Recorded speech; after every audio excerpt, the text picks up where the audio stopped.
আসসালামু আলাইকুম ওরহমতুল্লাহি ওবরাকাতুহ ইন্নাল হামদালিল্লাহি ওয়াহদাহ ওয়াসসালাতু ওয়াসসালামু আলা মাল্লা নাবিয়া বা'দা আম্মা বা'দ। কাছে দূরে বিশ্বজুড়ে যে যেখান থেকে সংযুক্ত আছেন দেখছেন প্রিয় চ্যানেল আর টিভি, আপনাদের সকলকে আন্তরিক মোবারকবাদ জানিয়ে শুরু করছি সাপ্তাহিক প্রশ্নোত্তরমূলক ইসলামী লাইভ অনুষ্ঠান প্রাণ নিবেদিত প্রশ্ন করুন। প্রতি পর্বের মতোই এই পর্বেও আমাদের সাথে সম্মানিত একজন ইসলামিক স্কলার উপস্থিত হয়েছেন। আমরা পরিচিত হব ওস্তাদ শায়েখ ডক্টর আব্দুল জব্বার জাহাঙ্গীর সাহেবের সাথে, সিনিয়র প্রভাষক, তামিরুল মিল্লাত কামিল মাদ্রাসা, ঢাকা। আসসালামু আলাইকুম রহমতুল্লাহি ওবারাকাতুহু। ওয়ালাইকুম আসসালাম ওরহমতুল্লাহি ওবরাকাতুহু। কেমন আছেন আপনি? আলহামদুলিল্লাহ, ভালো আছি। আপনি কেমন আছেন? আলহামদুলিল্লাহ, আল্লাহ তাআলা ভালো রেখেছেন। আপনাকে আন্তরিক মোবারকবাদ আমাদের সাথে স্টুডিওতে উপস্থিত হওয়ার জন্য। জি, আপনাকেও ধন্যবাদ জানাচ্ছি। প্রিয় দর্শক, আমরা সম্মানিত অতিথি মহোদয়ের সাথে পরিচিত হয়েছি। চলুন আমরা আজকে যে বিষয়ে আলোচনা করব, আমাদের আলোচনার বিষয় হচ্ছে তাকদীরের প্রতি বিশ্বাসের তাৎপর্য। অর্থাৎ আমরা কি কাজ করি বা ভবিষ্যতে কি করব, এই বিষয়গুলো আল্লাহ তাআলা আমাদের জন্য নির্ধারিত করে লিখে দিয়েছেন। তো এই তাকদীর খুব রহস্যময় এবং গভীর একটি বিষয়, যেটা সহজভাবে বোঝা সম্ভব নয়। সে বিষয়ে জানবো ইনশাআল্লাহ তাআলা। তো আপনারা চাইলেই কিন্তু আমাদেরকে এ ব্যাপারে প্রশ্ন পাঠাতে পারেন স্ক্রিনে দেখানো নাম্বারে কল করে। আর ফেসবুকে সংযুক্ত হওয়ার জন্য www.facebook.com/rtvonline লিখে সার্চ করুন। পরবর্তীতে ইউটিউবে ইসলামিক অনুষ্ঠান পেতে সাবস্ক্রাইব করুন www.youtube.com/RTV ইসলামিক শো। প্রিয় দর্শক, চলুন আমরা সরাসরি এবারে আলোচনায় চলে যাচ্ছি। মোহতারাম, আমাদের প্রথম প্রশ্ন হচ্ছে তাকদীর মূলত কি? আমরা কি বলে থাকি যে আমাদের ভাগ্য ভালো বা ভাগ্য খারাপ, এই ভাগ্যটাই তাকদীর, নাকি এর আগে বা পরে আরও কোনো কিছু সংযুক্তি আছে? বিসমিল্লাহ আলহামদুলিল্লাহ ওয়াসসালাতু ওয়াসসালামু আলা রাসূলিল্লাহি ওয়া বা'দ। ক্বালা আল্লাহু সুবহানাহু ওয়া তাআলা ওয়া কুল্লু শাইইন ইনদাহু বিমিকদার। সত্যি অত্যন্ত গুরুত্বপূর্ণ একটি বিষয় নিয়ে আমরা আজ আলোচনা করতে চলেছি। তাকদীর কি এবং ইসলামী শরীয়তের নিরিখে এর গুরুত্ব কেমন। রাসূলুল্লাহ সাল্লাল্লাহু আলাইহি ওয়াসাল্লামের কাছে জিবরিল আমিন মানব আকৃতিতে মসজিদে নববীতে তিনি প্রবেশ করলেন, যেটা বাবে জিবরিল। আর এই দরজাটা এখনও রয়েছে, এই তোরণ এখনও সেভাবে শোভা পাচ্ছে, বাবে জিবরিল লেখা রয়েছে মসজিদে নববী।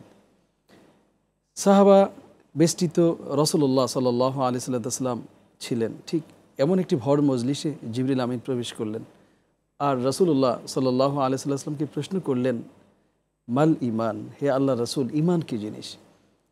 রাসূলুল্লাহ সাল্লাল্লাহু আলাইহি ওয়াসাল্লাম সাহাবীদের উপস্থিতিতে তিনি খুব প্রাণবন্তভাবে জবাব দিলেন, আন তুমিনা বিল্লাহ, তুমি বিশ্বাস স্থাপন করবে আল্লাহর প্রতি, ওয়া মালাইকাতিহি, আল্লাহর ফেরেশতার প্রতি, ওয়া কুতুবিহি, তার কিতাবের প্রতি, ওয়া রুসুলিহি, তার রসুলের প্রতি, ওয়াল ইয়াউমিল আখির, পঞ্চম হচ্ছে আখিরাতের প্রতি। তারপর তিনি বললেন, ওয়া তুমিনা বিল কাদার খাইরিহি ওয়া শাররিহি, আর তুমি বিশ্বাস স্থাপন করবে তাকদীরের ভালো এবং মন্দ উভয়ের উপরই। এভাবে ইমানের 6টি রোকন রাসূলুল্লাহ সাল্লাল্লাহু আলাইহি ওয়াসাল্লাম সাহাবা আজমাইনের মাঝে স্পষ্ট করে তাকে তিনি বলে দিলেন। অর্থাৎ আমরা যে ইমানটা পোষণ করি, আমরা যে আন্তরিক বিশ্বাসটা পোষণ করি, সেটা মূলত মৌলিক তার 6টি উপাদান। অন্য হাদিসে কিন্তু মৃত্যুর পরে যে আল্লাহ তাআলা আবার পুনরুত্থিত করবেন সে বিষয়ে বলা হয়েছে। ওয়াল বা'থি বা'দাল মাউত, যেটা আপনি বলছেন অন্য একটি বর্ণনায়, সেটা মূলত ওয়াল ইয়াউমিল আখিরকে বোঝানো হচ্ছে।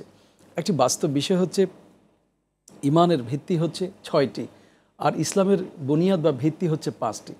কিন্তু যারা ওই হাদিসের এক্সক্লুসিভ ইনক্লুসিভ, অর্থাৎ সমস্ত বিষয় থেকে একটি অংশকে উল্লেখ করা কিংবা একটি অংশকে উল্লেখ না করে সামগ্রিক বিষয়কে উল্লেখ করা, এগুলোকে যারা আলাদা করতে পারে না, তখনই কিন্তু তাদের এই সংকটটা তৈরি হয়। আপনি যেটা বলছেন ওয়াল বা'থ বা'দাল মাউত, আর বিশ্বাস স্থাপন করা পুনরুত্থানের উপর।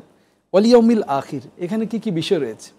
তার একটাই হচ্ছে ওয়াল বা'থি বা'দাল মাউত, মৃত্যুর পর পুনরুত্থান হবে, তারপর হাসর হবে, তারপর মিজানে মানুষের আমলকে ওজন করা হবে, তারপর সেখানে জান্নাত জাহান্নামের আমলগুলো দেখে দেখে বাছাই করা হবে, সেখানে হাউজে কাউসার রয়েছে, সেখানে শাফায়াত রয়েছে, তারপর এইখান থেকে জান্নাতে পৌঁছার জন্য মাঝখানে পুলসেরাত রয়েছে। এখানে 8টি মৌলিক বিষয় ওয়াল ইয়াউমিল আখিরের সাথে যুক্ত।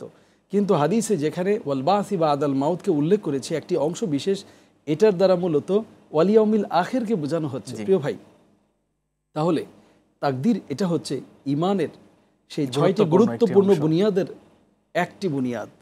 রব্বুল আলামিন প্রত্যেকটা জিনিসকে তিনি সৃষ্টি করেছেন কতদিন আগে? সকল সৃষ্টির 50,000 বছর আগে। একটি বিশুদ্ধ হাদিসে সেটা রাসূলুল্লাহ সাল্লাল্লাহু আলাইহি সাল্লাম ব্যক্ত করেছেন যে ইন্না আউয়ালা মা খালাকাল্লাহ আল কালাম, সর্বপ্রথম আল্লাহ তাআলা তিনি কলমকে সৃষ্টি করলেন। ফাকালা লাহ উক্তুব, রব্বুল আলামিন প্রশ্ন করলেন কলমকে, নির্দেশ করলেন কলমকে, হে কলম তুমি লিখো। কালা রাব্বি ওয়া মাযা আকতুবু, আর তখন এই কলম আল্লাহকে প্রশ্ন করলো, হে আমার রব, আমি কি লিখব?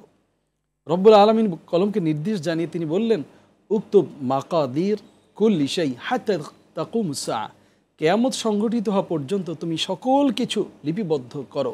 মোহতারাম, একটু প্রশ্ন সংযুক্ত করতে চাই এখানে।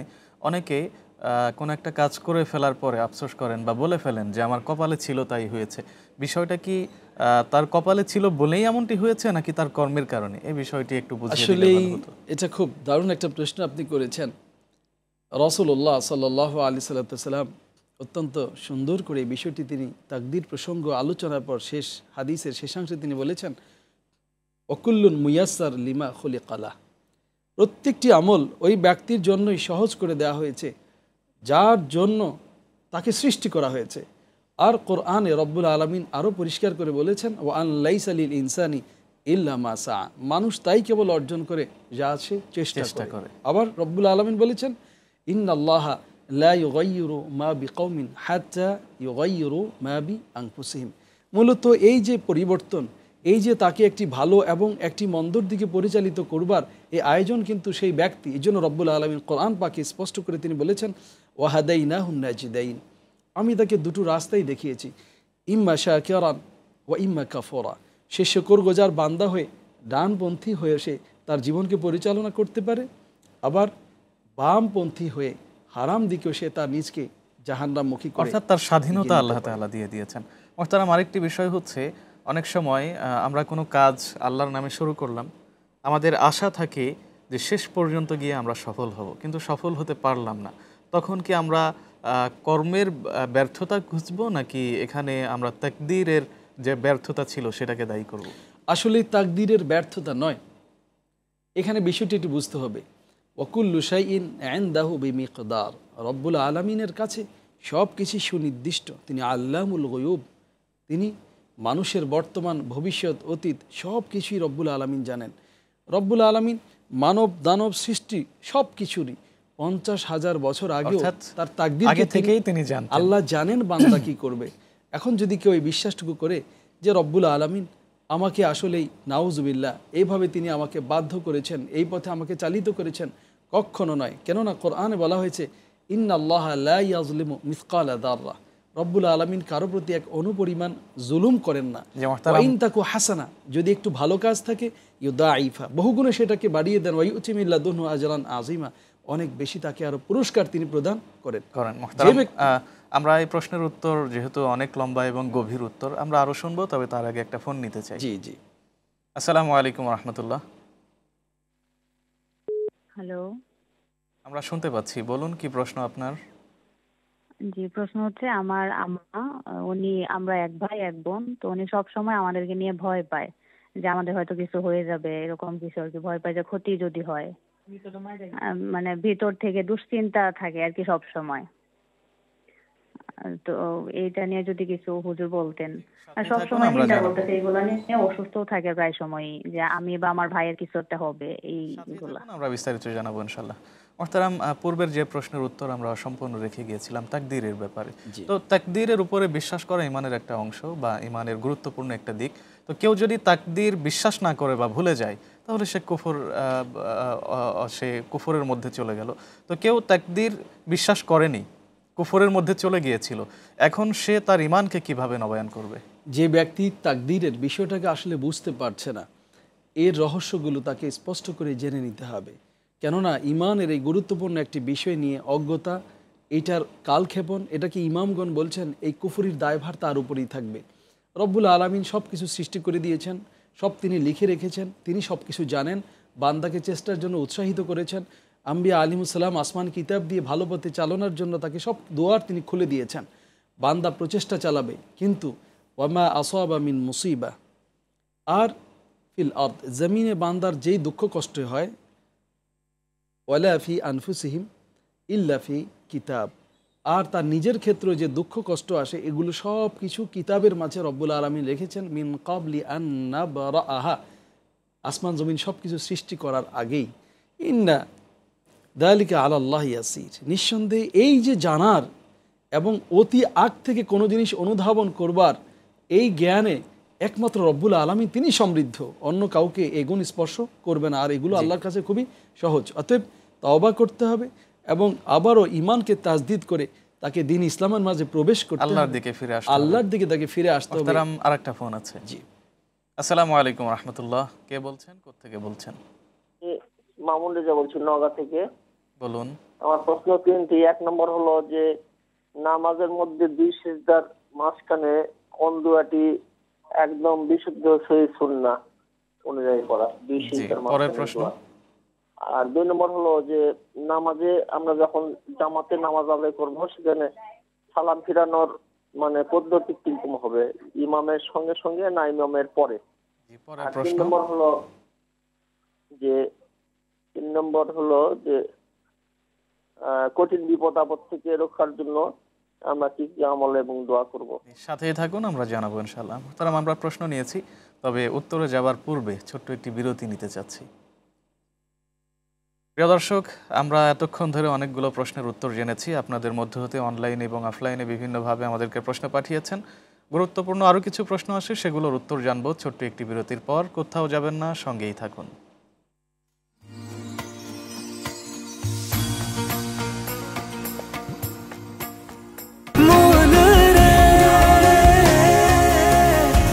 এভাবে ভরপুর বেঁচে থাকাটাই জীবন, আর জীবনের স্বাদের অনিবার্য সঙ্গী প্রাণ।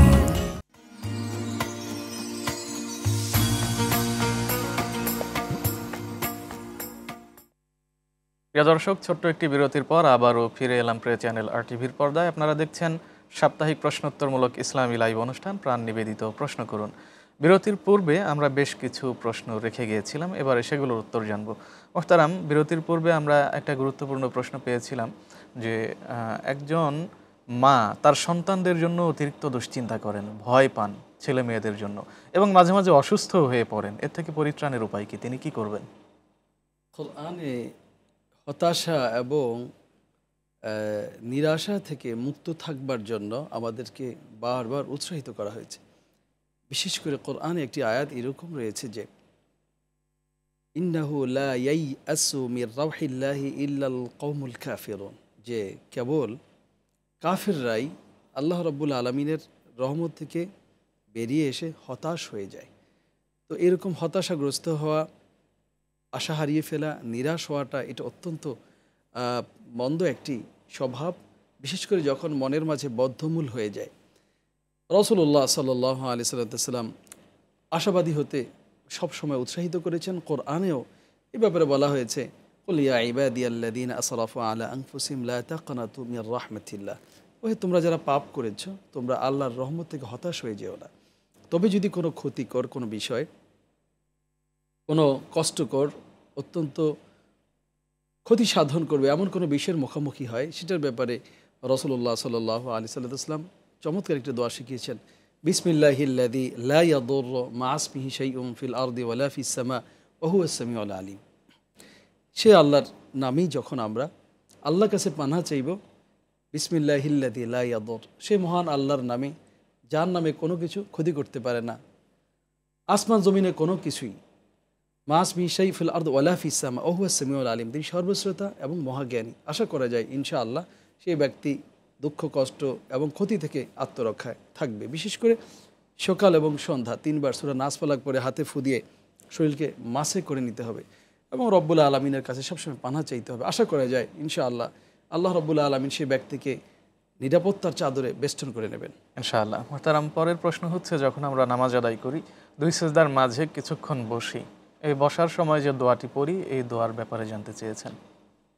বিশুদ্ধ হাদিস গ্রন্থে সিয়াসিত্তা সহ অন্যান্য বর্ণনাগুলোতে রাসূলুল্লাহ সাল্লাল্লাহু আলাইহি সাল্লামের এই আমলটি আমরা পাই। দু সেজদার মাঝখানে রাসূলুল্লাহ সাল্লাল্লাহু আলাইহি ওয়াসাল্লাম শান্ত হয়ে বসতেন, তারপর তিনি বলতেন আল্লাহুম্মা গফিরলি ওয়ারহামনি ওয়াহদিনি ওয়াআফিনি ওয়ারজুকনি ওয়াজবুরনি ওয়ারফানি। 7টি বিষয়। এক বর্ণনায় 5টি বিষয়ে অন্য বর্ণনায় আরও দুটোকে বাড়িয়ে 7টি আমি একত্রে আলোচনা করলাম। আল্লাহ মাগফিরিলি, হে আল্লাহ আপনি আমাকে ক্ষমা করে দেন। ওয়ারহামনি, আমার প্রতি দয়া করেন। ওয়াহদিনী, আমাকে হেদায়েত দেন। ওয়ারফানি, আমার মর্যাদা বাড়িয়ে দেন। ওয়ারজুকনি, আমার আপনি রিজিক বাড়িয়ে দেন। ওয়াজবুরনি, এবং সমস্ত ক্ষয়ক্ষতি থেকে আপনি আমাকে রক্ষা করুন। মাশাআল্লাহ, কি চমৎকার অসাধারণ শব্দমালা। একজন ব্যক্তি যখন দুসেজদার মাঝখানে শান্ত হয়ে বসবে, তা আদিল আরকান সলাতের এটা গুরুত্বপূর্ণ একটি ফরজ। তাড়াহুড়ো না করে একটি এবাদত থেকে অন্য এবাদতে ট্রান্সফার হওয়ার জন্য তাকে শান্তভাবে যেতে হবে। আর তখন সে রব্বুল আলমিনের কাছে এইভাবে দোয়া করবে, আল্লাহ মাগফিরিলি ওয়ারহামনি ওয়াহদিনী ওয়াহাফিনী ওয়ারজুকনি ওয়াজবুরনি। রব্বুল আলমিন সেই সলাতে তার এই দোয়াগুলো কবুল করলে তার জীবন সার্থক হয়ে যাবে। জি জি মোহতারাম, আমরা এবারে আরও একটি ছোট্ট বিরতিতে যাব। এরপর এসে আমাদের কাছে আরও যে প্রশ্নগুলো ছিল সেগুলো আমরা জেনে নেব ইনশাআল্লাহ তাআলা। প্রিয় দর্শক, আমাদের কাছে অনলাইনে অনেকগুলো প্রশ্ন এসেছে এবং ফোনের মাধ্যমে বেশ কিছু প্রশ্ন ছিল, এগুলো আমরা জানবো ছোট্ট একটি বিরতির পর। আপনারা দেখছেন প্রাণ নিবেদিত ইসলামী লাইভ অনুষ্ঠান প্রশ্ন করুন। আমরা বিরতির পর আবারও ফিরবো ইনশাআল্লাহ।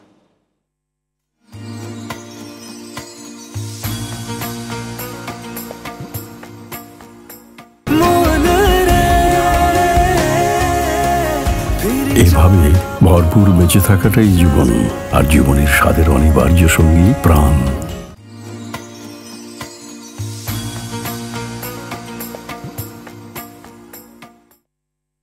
প্রিয় দর্শক, বিরতির পর আবারও ফিরে এলাম প্রিয় চ্যানেল আর টিভির পর্দায়। আপনারা দেখছেন সাপ্তাহিক প্রশ্নোত্তরমূলক ইসলামী লাইভ অনুষ্ঠান প্রাণ নিবেদিত প্রশ্ন করুন। আমরা ফোন কল থেকে দুটি প্রশ্ন রেখে গিয়েছিলাম, এই প্রশ্নগুলোর উত্তর জানবো এবং ফোন কল থেকে আরও প্রশ্নের উত্তর আপনাদেরকে জানাবার চেষ্টা করবো ইনশাআল্লাহ তাআলা। মোহতারাম, আমাদের কাছে যে প্রশ্ন ছিল তার মধ্যে অন্যতম গুরুত্বপূর্ণ প্রশ্ন হচ্ছে, আমরা নামাজে যখন জামাতের সাথে আদায় করি এই সময়টাতে ইমাম সাহেব যখন সালাম ফিরাচ্ছেন, আমরা কি ইমামের সাথে সাথেই সালাম ফিরাবো, নাকি আগে ইমাম সাহেব সালাম ফিরাবেন দেন আমরা সালাম ফিরাবো? রাসূলুল্লাহ সাল্লাল্লাহু আলাইহি সাল্লাম অত্যন্ত সুস্পষ্টভাবে এই কথাটি তিনি বলেছেন, ইন্নামা জুইলাল ইমামু লিউতাম্মা বিহি ফাইদা রাকাউ ওয়া ইদা সাজাদা সাজাদু। ইমামকে বানানোই হয়েছে তার অনুসরণ করার জন্য। অতএব ইমাম যখন রুকু করবে তোমরা রুকু করবে, ইমাম যখন সেজদা করবে তোমরাও সেজদা করবে। আর মিফতাহুস সালাতি আত-তুহুর, সালাতের চাবিকাঠি হচ্ছে পবিত্রতা। ওয়া তাহরিমুহা আত-তাকবীর, তাকবীরে তাহরিমে আল্লাহু আকবার সালাতের প্রবেশদ্বার। ওয়া তাহলিলুহা আত-তাসলিম, আর সালামের মাধ্যমে সালাত শেষ হবে। ইমাম ডান দিকে সালাম ফিরাবেন এবং বাম দিকে সালাম ফেরাবেন, এইটাই হচ্ছে তাসলিম সালাম। ওয়া তাহলিলুহা আত-তাসলিম, সালাত থেকে বেরিয়ে যাবার আয়োজনটি হচ্ছে সালাম। এক্ষেত্রে কিন্তু দুটো সালামের কথা বলা হয়নি, অর্থাৎ ইমাম সাহেবের সাথে সাথে আমরা সালাম ফিরালেও হয়ে যাবে এটা না। ইমাম সাহেব ডান দিকে সালাম ফিরালেন এবং বাম দিকে সালাম ফিরালেন, ইমামের সালাম শেষ হলো, এখন মুক্তাদির পালা। ইমামের যখন বাম দিকে সালাম ফিরানো শেষ, এবার মুক্তাদি ডান দিক থেকে সালাম আরম্ভ করবে। ইমামের বাম দিকে শেষ তো, ইমামের বাম দিকে সালাম শেষ তো, মুক্তাদির ডান দিক থেকে শুরু। দুর্ভাগ্যের কথা হচ্ছে এই বিষয়টির প্রতি আমরা উদাসীন। ইমামগণ অনেক লম্বা শট ধরে ডান দিকে সালাম ধরে রাখেন, মুসল্লিগণ সালাম ফিরান ডান দিকে, কিন্তু কোথায় আরেকটা সালাম? তাহলে এখানে ডান বাম মিলে তো একটি সালাম। আমি সেজন্য পুরো হাদিস এখানে উত্থাপন করলাম। অতএব ইন্নামা জুইলাল ইমামু লিউতাম্মা বিহি, ইমাম বানানো হয়েছে তার অনুসরণ করবার জন্য। সুতরাং ইমামের যখন সালাম শেষ হবে বাম দিকে, মুক্তাদি ডান দিক থেকে তার সালাম শুরু করবে। মোহতারাম, আরেকটা ফোন আছে, এই জিনিসটা যদি অবলম্বন করার না হয় তাহলে সালাত নষ্ট হয়ে যাবার আশঙ্কা রয়েছে। জি মোহতারাম, আরেকটা ফোন আছে।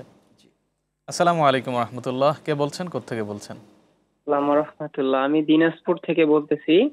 জি বলুন। আমার প্রশ্নটা হচ্ছে যে আমাদের বছরে দুইটা ফসল হয়, ধান অথবা আলু। যখন আমি ফসলটা হওয়ার যখন মানে ধান লাগাবে তখন অগ্রিম কিছু টাকা দেওয়া হয়, মানে ফসলটা কাটার পর ফসলটা সে নিবে, অথবা মন প্রতি যদি 100 টাকা হয়, বাজার দর পরে বেশি হতে পারে কমও হতে পারে, এটা কি সুদ হবে? সাথেই থাকুন, আমরা জানাবো। মোহতারাম, যে প্রশ্ন আমরা বাকি রেখে গিয়েছিলাম যে বিপদ মুসিবত থেকে রক্ষা পাওয়ার জন্য আমরা কি দোয়া করতে পারি? কোরআনে মূলত এই কথাটি রব্বুল আলামিন বলছেন, ওয়ামা নুরসিলু বিল আয়াতি ইল্লা তাখউইফা, আর আমি আমার নিদর্শনগুলোকে পাঠাই ভয় প্রদর্শন করবার জন্য। অর্থাৎ একজন মানুষকে ভয় দেখিয়ে রাসূলকে পাঠিয়েছেন এই সমস্ত কাজে, লিতুনযিরা বিহি কওমা, তুমি তোমার সম্প্রদায়কে আল্লাহমুখী করবে, তাদেরকে পাপের জন্য তাদেরকে ভয় প্রদর্শন করবে। সেজন্যই ওয়ামা নুরসিলু বিল আয়াতি ইল্লা তাখউইফা, আমি যত নিদর্শন দেখাই, এই ভূমিধস, এই সূর্যগ্রহণ, চন্দ্রগ্রহণ, এই জালাজিল, ভূকম্পন, আরও যত সব বিপর্যয়, এগুলো রব্বুল আলামিন দিকে ফিরে আসার জন্য, ওয়াতুবু ইলাল্লাহি জামিআন, সংক্ষিপ্ত উত্তর চাই, আরো ফোন আছে আল্লাহর আমাদের দিকে কাছে। ফিরে আসতে হবে। বিশেষ করে এইসব ক্ষেত্রে বেশি তাওবা, বেশি ইস্তেগফার করা জরুরি। ইসমে আজম খুব গুরুত্বপূর্ণ। আল্লাহুম্মা ইন্নী আসআলুকা বিআন্নী আশহাদু আন্নাকা আনতাল্লাহ লা ইলাহা ইল্লা আনতাল আহাদ আস-সামাদ লাম ইয়ালিদ ওয়া লাম ইউলাদ ওয়া লাম ইয়াকুল লাহু কুফুয়ান আহাদ আনতা গফিরালি। খুব কায়মন বাক্যে আল্লাহর দিকে ফিরে যাওয়া, কোনো পাপ থাকলে সেটা থেকে বেরিয়ে আসা এবং আল্লাহর দাসত্বের আনুগত্যের জন্য নিজকে তৈরি করে নেয়াই মূলত প্রধান করণীয় এই ক্ষেত্রে। জি মোহতারাম, পরের প্রশ্ন হচ্ছে, যখন কেউ ফসল লাগাবে, ফসলের পূর্বে যে টাকা পয়সা নেওয়া হয় মহাজনদের থেকে, একটা সময় গিয়ে এই অর্থের বিপরীতে ফসল তুলে নেওয়া হয়, এখানে অর্থের কিছুটা মূল্যের তারতম্য দেখা দেয়। তো এই যে মূল্যের যে তারতম্যটা দেখা দিল, এটা কি সুদ হবে নাকি নেওয়া জায়েজ রয়েছে? যখন আমরা কোনো ফসল কাউকে সেটা ব্যবহার করতে দেব, এই ক্ষেত্রে সুনির্দিষ্ট আসলে শর্ত থাকা উচিত। আল মুসলিমুন আলা শুরুতিহিম, মুসলমানগণ তাদের শর্তকে রক্ষা করে যাবতীয় কাজ করবে। সকল লেনদেনের ক্ষেত্রে কোনো অস্পষ্টতা রাখা যাবে না। এখন ভাই যে কথা বলছেন, যে যেমন আমার জমি রয়েছে, আমি এই জমিটা অন্যকে দিয়েছি ফসল তোলবার জন্য, সে আমাকে টাকা দিল। এখন এই যে টাকা দেয়া এবং নেয়া এবং সে যে এখানে ফসল করা, এগুলোর ক্ষেত্রে সুস্পষ্ট বক্তব্য থাকতে হবে। কোথাও কোনো জিনিস অনুমান নির্ভর অস্পষ্ট রাখা যাবে না। বিশেষ করে এমন যেন না হয় যে আমরা কারো কাছ থেকে জায়গা টাকার বিনিময়ে কট রেখে দিলাম, সে জায়গা খাচ্ছে, ফসল তুলছে, আমি যখন তাকে টাকা দেব তখন জমি ফিরিয়ে আনবো, কিন্তু এর আগে তো সে সুদ খেলো এর বিনিময়ে। এখন আমার জমি যদি কেউ ভোগ করে থাকে এবং তার জন্য যদি আমি একটা সহনশীল পর্যায়ে যদি কিছু অর্থ নিয়ে থাকি, যদি তার প্রতি জুলুম না হয় এবং তাদের মাঝে যদি অস্পষ্ট কোনো বিষয় না থাকে, এক্ষেত্রে কোনো অসুবিধা নেই। কেননা জমিনের মালিক যদি তার এই জমিন অন্যকে ব্যবহার করতে দেওয়ার পর তার অর্থগত কোনো জিনিসে যদি ফায়দা মুনাফা না হয়, তার একদিকে যেমন লস, বিপরীতে তার মালিকানা অস্বীকার করবার একটি সংকট তৈরি হয়, আশঙ্কা দেখা দেয়। আশা করছি সেই অবস্থায় তারা উভয়ের অধিকার এবং তাদের যেন কেউ কারো দ্বারা জুলুমের শিকার না হন এবং তাদের মাঝে বক্তব্যগুলো যেন সুস্পষ্ট থাকে, এভাবে তারা লিখালিখির মাধ্যমে বিষয়টাকে সুরাহা করে নেবেন। আশা করছি ইনশাআল্লাহ তাতে কোনো অসুবিধা হবে না।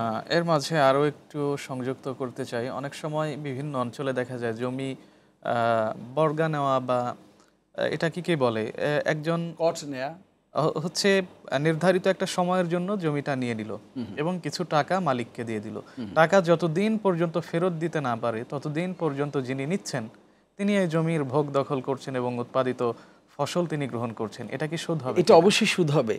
ওয়াল ফাদলু রিবা, এখানে অতিরিক্ত যা পাওনাটা সেটা কিন্তু এখানে সুদ। এটাই বলছি। যেমন ধরুন আমার 10% জায়গা আমি কাউকে চাষবাস করার জন্য দিলাম, আর তিনি আমাকে এর এগেনিস্টে ধরেন আমাকে তিনি 20,000 টাকা দিলেন, সে আমার ফসল 2 বছর 3 বছর খাচ্ছে, আর টাকা কিন্তু 20,000 টাকা আমার কাছে জমাই রয়ে গেছে। আমি যখন তাকে টাকা দেব তখন সে ফসল মালিকানা থেকে সরে যাবে, তাহলে তার কিন্তু টাকাটা কমলো না, কিন্তু সে প্রতি বছরই ফসল ভোগ করে গেল। হ্যাঁ, যদি এখানে নিয়ম অনুযায়ী 2,000 টাকা 3,000 টাকা করে যদি কমানো হতো তাহলে এটা বৈধতার ভেতরে থাকতো। জি মোহতারাম, আমাদের কাছে অনেকগুলো প্রশ্ন আছে, অনলাইনে প্রশ্ন এসেছে। কেউ যদি আত্মহত্যা করেন তাহলে তিনি কি আজীবন জাহান্নামের আগুনে জ্বলবেন নাকি তার পক্ষ থেকে কেউ ক্ষমা চাইলে তাকে মাফ করে দেওয়া হবে? কোরআনে রব্বুল আলামিন সূরা নিসার মাঝে বলছেন, ওয়ালা তাকতুলু আনফুসাকুম ইন্নাহু কানা বিকুম রাহিমা, আর তোমরা নিজেদেরকে হত্যা করো না, আল্লাহ রব্বুল আলামিন তোমাদের প্রতি বড়ই দয়াশীল। এবং ওয়ালা তুলকু বিআইদিকুম ইলা তাহলুকা, নিজেদেরকে ধ্বংসের মাঝে ন্যস্ত করো না। মান ইনতাহারাফা ফিন্নার, যে তাকদীরকে অস্বীকার করে আত্মহত্যা করলো, সে একজন বেঈমান কাফের হিসেবে মূলত কিন্তু সে আত্মহত্যা করেছে, ফলে তার ক্ষমার ব্যাপারে কোনো আশা সম্ভাবনা নেই। কিন্তু যে ব্যক্তি তাকদীরকে বিশ্বাস করে কোনো দুঃখ কষ্ট বা অন্য কোনো অসুখ বা কোনো হতাশা থেকে এটা করলো, রব্বুল আলামিন চাইলে তাকে ক্ষমা করে দিতে পারেন, তবে নিঃসন্দেহে সেটা কবিরা গুনাহ, সেটা কবিরা গুনাহ, কোনো সন্দেহ নেই। অতএব কোনো একজন ব্যক্তি যখন কোনো সংকটের মাঝে পড়ে যাবে, মূলত রব্বুল আলামিনকে সে ব্যক্তি স্মরণ করবে, আল্লাহর দিকে ফিরে যাবে, আল্লাহকেই স্মরণ করার মাধ্যমে এটাকে সুরাহা করার চেষ্টা করবে। ডিপ্রেশন কিংবা অন্য কোনো কারণে মানুষ হতাশাগ্রস্ত হয়ে এই আত্মহত্যা করলে সেই ব্যক্তি মূলত ইসলাম থেকে, মিল্লাত থেকে বেরিয়ে যায় এবং সেই ব্যক্তি মূলত মুসলমানদের গোরস্থানে দাফন হবার যোগ্যতা হারিয়ে ফেলে। এমনকি বিশিষ্ট ব্যক্তিজন তার জানাজা পর্যন্ত পড়বে না, তার উপরে অনেক বড় ধরনের শাস্তির কথা, সামাজিক বয়কটের কথা। ভুল ক্রমে আত্মহত্যা করে ফেলেছে মুসলমান, আল্লাহকে বিশ্বাস করেন, ইবাদত বন্দেগী করেন, ভুল ক্রমে আত্মহত্যা করে ফেলেছেন, তার পক্ষ থেকে তার পরিবারের কেউ যদি ক্ষমা চেয়ে নেন হবে কি? এই ধরনের কোনো ক্ষমা চাওয়ার কোনো সুযোগ নেই। রাসূলুল্লাহ সাল্লাল্লাহু আলাইহি সাল্লামের সময় একটি ঘটনা, যে এক ব্যক্তির সম্পর্কে রাসূলুল্লাহ সাল্লাল্লাহু আলাইহি সাল্লাম মন্তব্য করলেন যে সে জাহান্নামী। কেননা সাহাবা আজমাইন বলছিলেন যে এত বীর বিক্রমে তিনি জিহাদ করছেন, যুদ্ধের ময়দানে শৌর্য বীর্য প্রদর্শন করছেন, ফলে সাহাবা আজমাইন বললেন সে তো জান্নাতে চলে যাচ্ছে। রাসূল বললেন না, সে জাহান্নামী। তারা অপেক্ষা করলেন ফলাফল দেখার জন্য। যুদ্ধের এক পর্যায়ে সে ব্যক্তি আক্রান্ত হয়ে যায় এবং অনেক কঠিন এক অবস্থার মুখোমুখি হয়। এই যন্ত্রণা সহ্য করতে না পেরে সে তার তলোয়ারকে জমিনের সাথে গেঁথে বুকের মাঝখানে ঠেকিয়ে এভাবে নিজকে আত্মহত্যা করার পর সেই ব্যক্তি পৃথিবী থেকে বিদায় নিল। রাসূলুল্লাহ সাল্লাল্লাহু আলাইহি সাল্লাম এই ব্যক্তির আত্মহত্যার খবরটি রব্বুল আলামিনের কাছ থেকে জেনেছেন, তাই তিনি মন্তব্য করেছেন।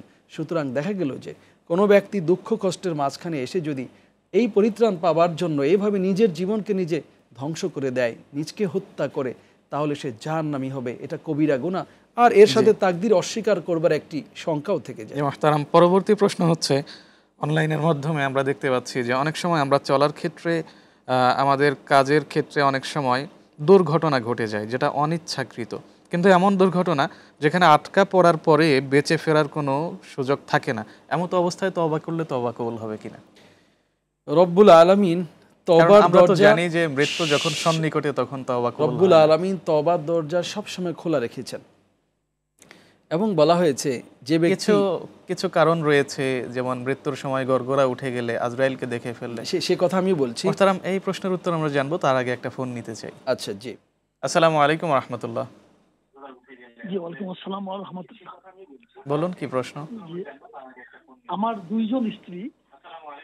মাশাআল্লাহ। তো আমার এই একটি দত্তক বাচ্চা নিয়েছি আর কি, অসহায়। তো সেই বাচ্চা আমার দ্বিতীয় স্ত্রী দুধ পান করেছেন। জি। তো সেক্ষেত্রে আমার প্রশ্ন হলো যে আমার এই দত্তক সন্তান আমার প্রথম স্ত্রীর মাহরাম হবেন কিনা? সাথেই থাকুন, আমরা জানাবার চেষ্টা করছি। মুহতারাম, এর আগের প্রশ্নের উত্তরগুলো আমরা জেনে নিব। জি, যেটা আপনি বলেছেন, ইন্নাল্লাহা ইয়াকবালু তাওবাতাল আবদি মা লাম ইউগারগির, এটা অত্যন্ত বিশুদ্ধ একটি বর্ণনা, সুনানে আর বা সহ গুরুত্বপূর্ণ বর্ণনা, এটি সুপ্রতিষ্ঠিত। আল্লাহ রাব্বুল আলামিন বান্দার তওবাকে ততক্ষণ পর্যন্ত কবুল করেন যতক্ষণ না তার কণ্ঠে তার মৃত্যু নেমে না আসে। অর্থাৎ মৌতের আলামত যখন তার কণ্ঠ পর্যন্ত গড়িয়ে যায়, তার আগ পর্যন্ত রব্বুল আলামিন তার জন্য তওবার দরজা খোলা রেখেছেন। আসলেই সহিহ বুখারী এবং মুসলিমকে একত্র করলে রাসূলুল্লাহ সাল্লাল্লাহু আলাইহি ওয়াসাল্লামের তওবাটা ছিল নিয়মিত একটি ইবাদত। আল্লাহি ইন্নী লা আস্তাগফিরুল্লাহ ওয়া আতুবু ইলাইহি ফিল ইয়াউম আকতার মিন ৭০ মাররা। এক বর্ণনায় সহিহ বুখারীতে রাসূল বলছেন, আল্লাহর কাছে আমি ৭০ বারের বেশি তওবা করি। সহিহ মুসলিমে আছে। অর্থাৎ আমরা সহজে বুঝতে পারি যে যে কারণগুলো আছে তওবা কবুল শেষ প্রান্তে এসে, অর্থাৎ না হবার মতো, সেই কারণগুলো ছাড়া যে কোনো সময় তওবা কবুল হয়, সেটাও করার সুযোগ আছে। মান কানা আখিরু কালামিহি লা ইলাহা ইল্লাল্লাহ দাখালাল জান্নাহ। পরের প্রশ্ন হচ্ছে যে এক ভাইয়ের দুজন স্ত্রী, ছোট্ট একটা সন্তান, তিনি অসহায়, তাকে দত্তক নিয়েছেন, দ্বিতীয় স্ত্রীর দুধ পান করিয়েছেন। এখন প্রথম স্ত্রী ওই সন্তানের জন্য মাহরাম বা মায়ের মর্যাদা পাবে কিনা? এখানে আসলে ফিতামুল মাউলুদ এখানে স্থির করতে হবে আগে। ওয়া ফিসালুহু ফি আমাইন আনিশকুরু লি ওয়া লিওয়ালিদাই ওয়া হামলুহু ওয়া ফিসালুহু ৩০ শাহরা। দুই আয়াতকে একত্র করলে বাচ্চার দুগ্ধ পানকালীন সময় হচ্ছে জন্ম থেকে ২ বছর, এবং সেটা হতে হবে মাসা ৩, ৫ এবং ১০। ফুকাহাগণ বলছেন যে এক বৈঠকে একজন মায়ের কাছ থেকে একজন সন্তান ২ বছর, জন্মের ২ বছরের ভেতরে যতক্ষণ ধরে দুধ পান করেন, এরকম ৫টি জালসা, 5টি আসর, এবং সর্বনিম্ন হাদিসে 3টি আসর যদি কোনো সন্তান কোনো মায়ের দুধ যদি পান করেন, কোনো নারীর দুধ যদি পান করেন জন্ম থেকে 2 বছরের মাঝে, তাহলে সে তার দুধমা সাব্যস্ত যে হবে। মোহতারাম আমরা সংক্ষিপ্ত জি প্রশ্ন জি জি জানতে একটু চাই বলছি, যে দুধমা আমাদের সাব্যস্ত সময় হবে। সংক্ষিপ্ত। অতএব যদি জন্ম থেকে 2 বছরের ভেতরে দুধমা হয়ে থাকে এইভাবে 3 জালসায় 3 বৈঠকে দুধ পানের মধ্য দিয়ে, তাহলে তিনি তার জন্য মূলত মাহরাম সাব্যস্ত হবেন। কিন্তু যে যদি মোহতারাম আপনাকে আন্তরিক মোবারকবাদ জি, আমাদের জি। সাথে সংযুক্ত হওয়ার জন্য। প্রিয় দর্শক, এতক্ষণ দেখছিলেন প্রিয় চ্যানেল আর টিভির পর্দায় প্রাণ নিবেদিত প্রশ্ন করুন অনুষ্ঠান। আমরা পরবর্তী পর্ব দেখার আমন্ত্রণ জানিয়ে এই পর্ব থেকে শেষ করছি। আসসালামু আলাইকুম ওয়া রাহমাতুল্লাহি ওয়া বারাকাতুহু।